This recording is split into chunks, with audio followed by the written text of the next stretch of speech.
కార్తవీర్యకృత దత్తస్తుతి. దేవాదిదేవా మహానుభావ, నువ్వు అనంతుడివి, స్వయం ప్రకాశకుడివి.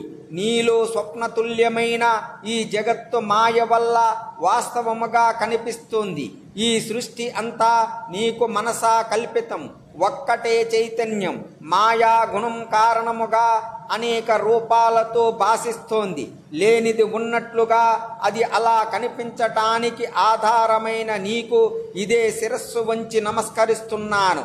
పరమాత్ముడువైన నీకు జాగ్రత్త, స్వప్న, సుషుప్తాది అవస్థలన్నీ మాయా కల్పితాలు. ఇది తెలుసుకున్న జ్ఞానులు గురూపదేశం అనే రెండంచుల జ్ఞాన ఖడ్గముతో హృదయములోని అహంకార గ్రంథిని ఛేదించుకుని అఖిల గురుడవైన నిన్ను శరణు శరణు అంటున్నారు. విశ్వేశ, శరణన్న వారి భవరోగ దుఃఖాలను తొలగించి జ్ఞానకాంతుల్ని వెలిగించి ముక్తిల్ని చేసే గురుత్తముడవి నీవు.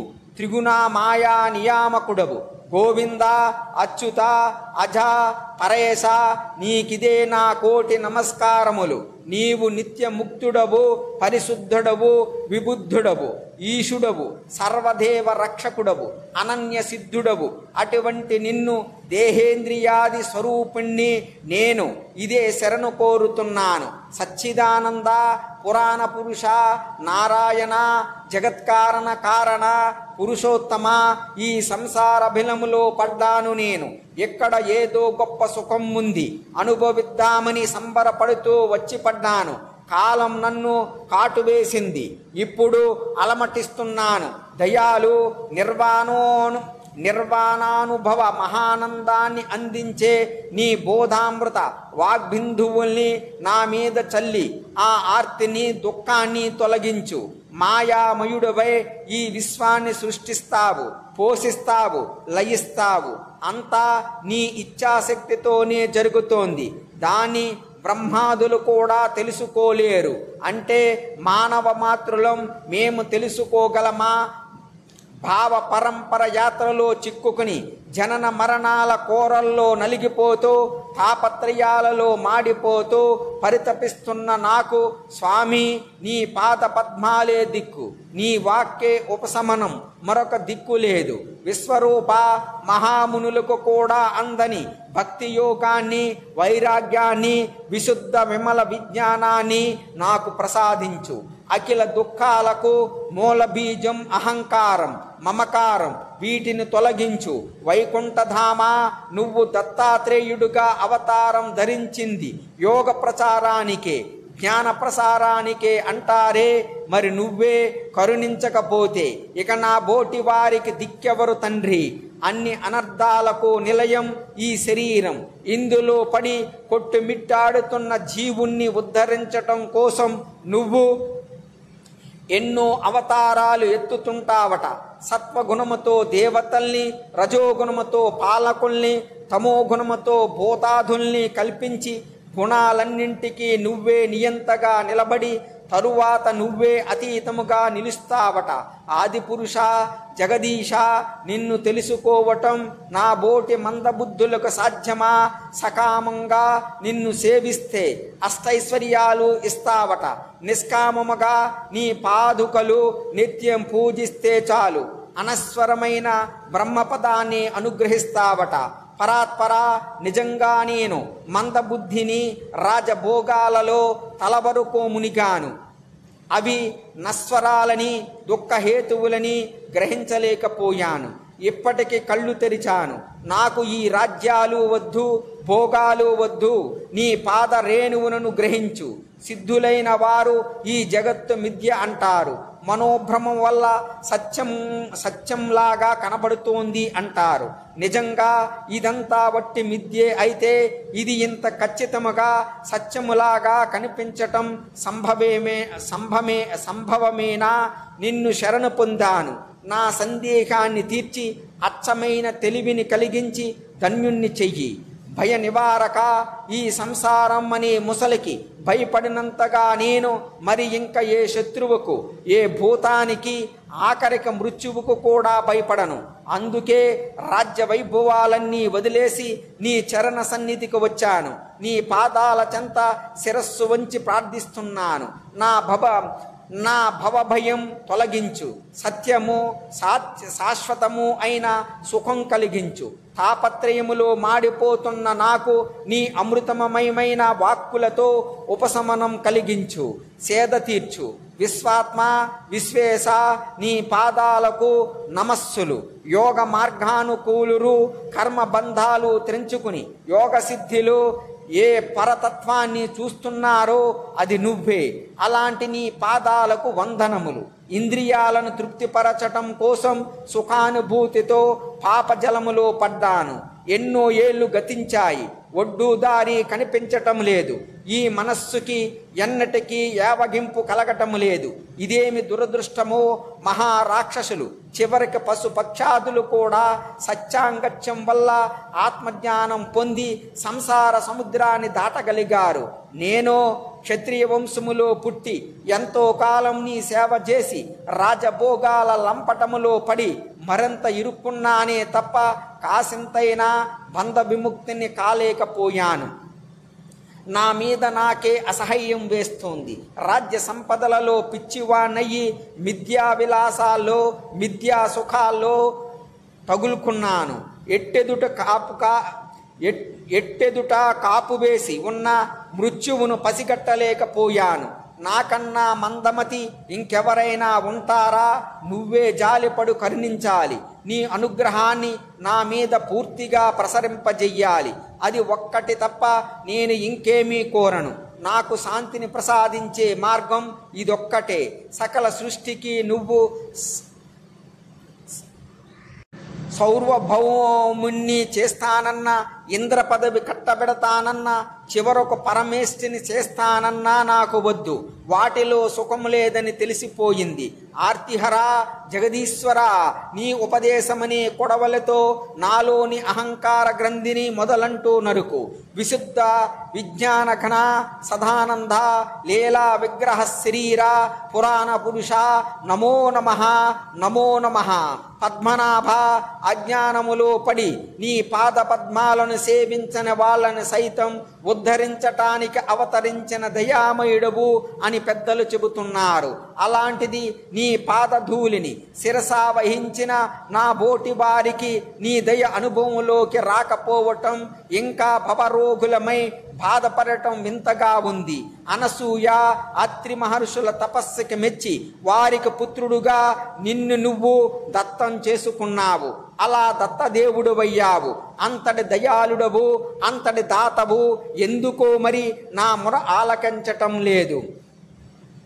నిర్గుణ పరబ్రహ్మవైన నిన్ను చెప్పేటప్పుడు కన్నులుండవు అయినా చూస్తోంది, చెవులుండవు అయినా వింటోంది అని వేదాంతాలు చెబుతుంటారు. ఇప్పుడేమో లీలా స్వీకృత శరీరుడవై దత్తాత్రేయుడిగా మా ముందు నిలిచావు. చూసే కళ్ళు, వినే చెవులు, మాట్లాడే నోరు అన్నీ ఉన్నాయి. మరి నన్ను కరుణించను అంటే ఎలా? దత్తస్వామి, మీ పాద పద్మాలు వలచి వచ్చిన తుమ్మెదను నేను.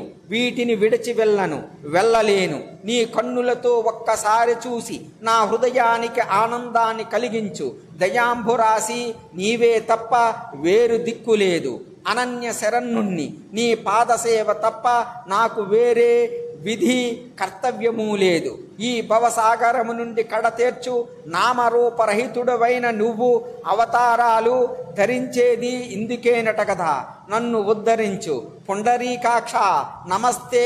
పురుషోత్తమ నమస్తే. విశ్వవంధ్య పదాబ్జ నమస్తే. యోగివర వాసుదేవ సూక్ష్మరూప సర్వాధ్యక్ష నమస్తే నమస్తే నమస్తే. ఈ పాప సముద్రము నుండి కాపాడు. వాక్కులకే కాదు మనస్సుకు కూడా అందనివాడా. భక్త హృదయ నివాస పంకజ నాభ పంకజ మాలికాధారి పంకజ నేత్ర పంకజాంగ్రి నమస్తే. ఆనంద స్వరూప కరుణించు. పరమేశ్వర దయ చూపించు.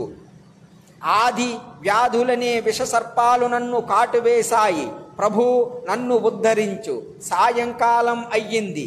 కార్తవీర్యార్జునుడు ఇలా ఎంత స్తుతించినా, ఆడినా, పాడినా దత్తస్వామి ధ్యాననిష్ట నుండి కన్నులు తెరచి చూడలేదు.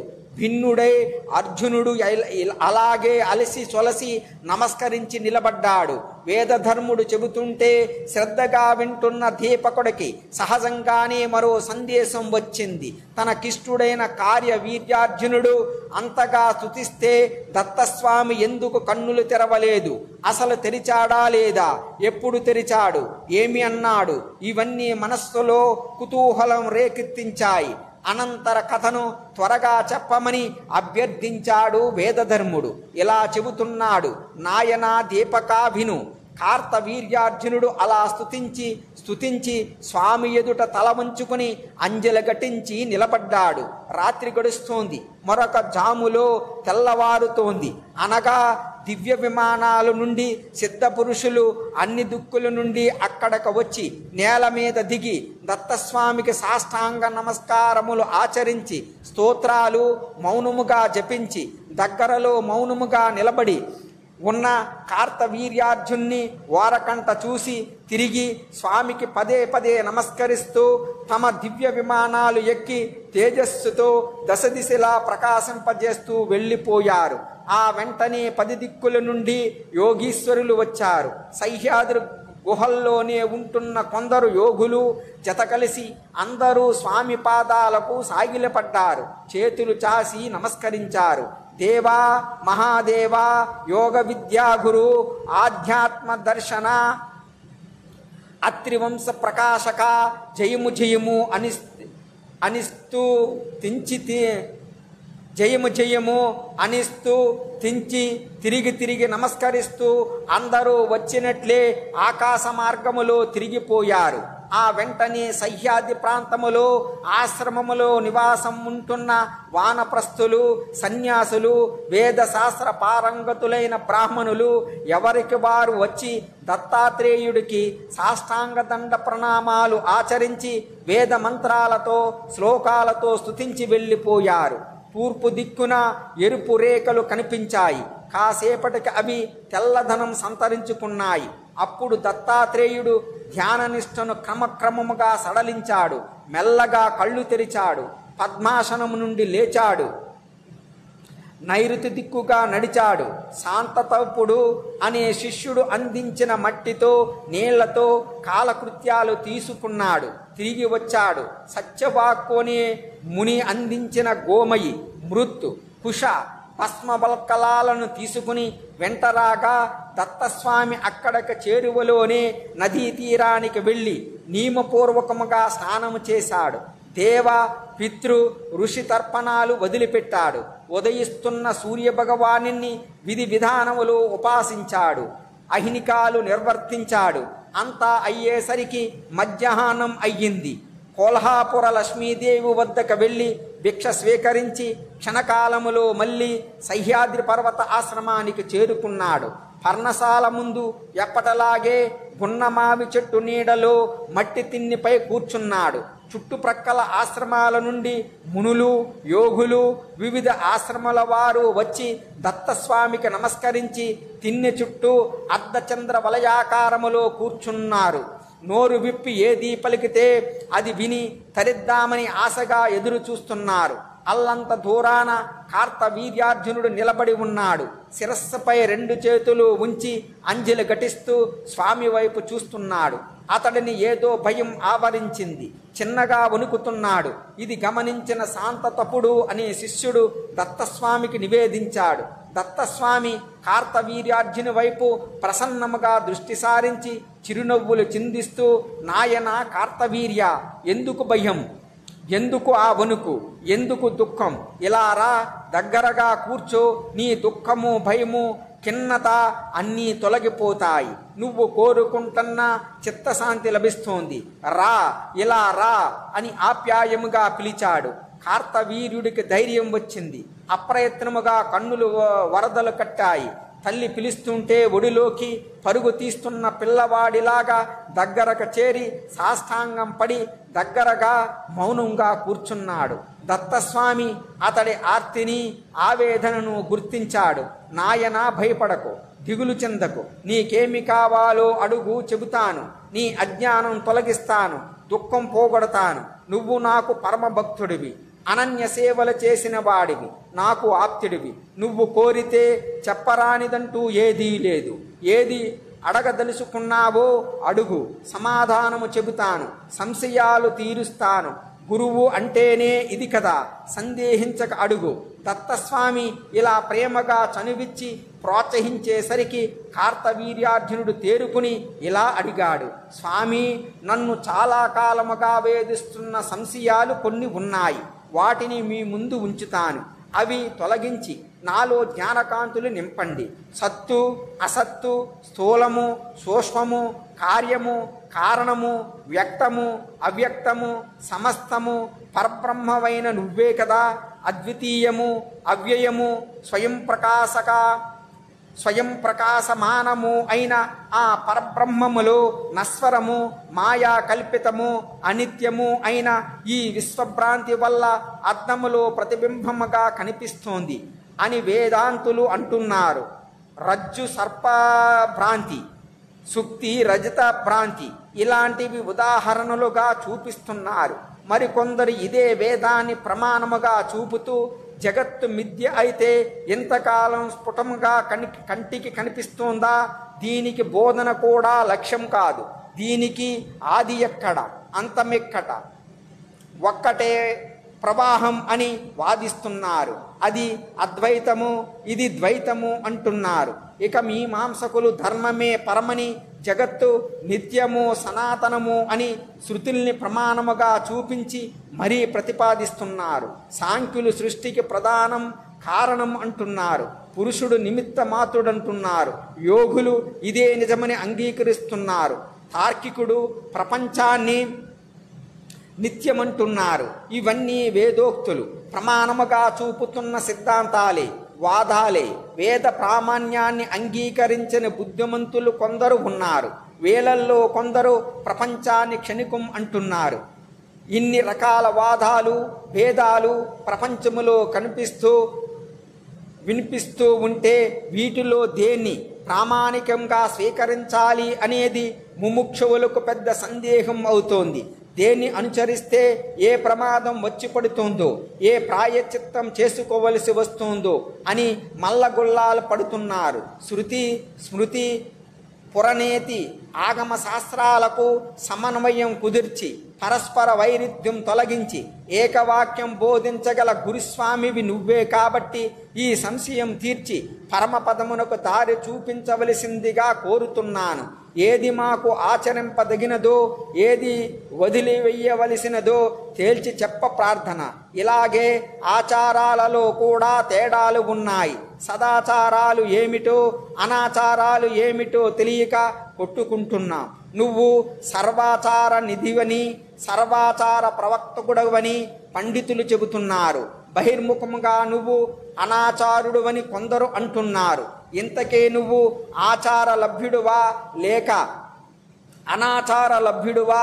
పనిలో పనిగా ఈ సంశయాన్ని కూడా తీర్చు భగవాన్. త్రిమూర్తులు, పంచభూతాలు, సకల దేవతలు నువ్వేనని, భుక్తి ముక్తి ఫలప్రదాతమైన నిన్ను బ్రహ్మ, విష్ణు, మహేశ్వరాదులు, ప్రజాపతులు, మునీంద్రులు ధ్యానిస్తూ ఉంటారని మహర్షులు చెప్పగా విన్నాను.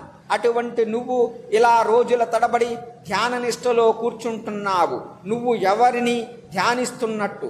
అందరికీ ధ్యేయుడువైన నీకు వేరే ధ్యేయం ఉన్నదా అంటే అదేమిటి?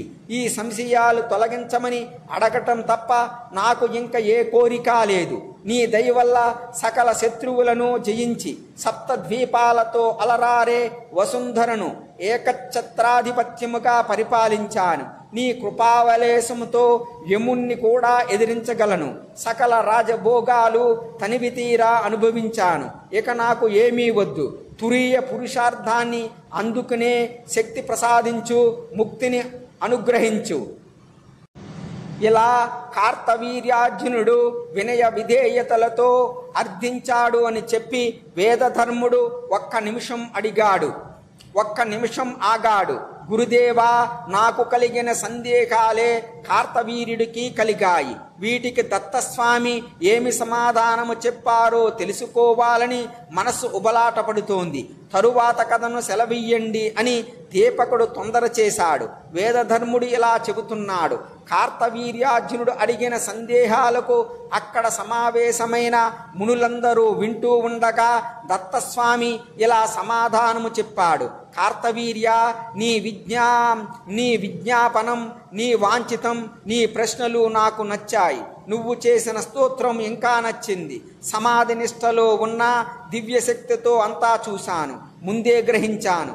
నీ విజ్ఞాపనలు అన్నింటికీ సమగ్రముగా సమాధానము చెబుతాను, ముక్తిని అందిస్తాను. మహాబాహా, బాధపడకు, దుఃఖం విడిచిపెట్టు.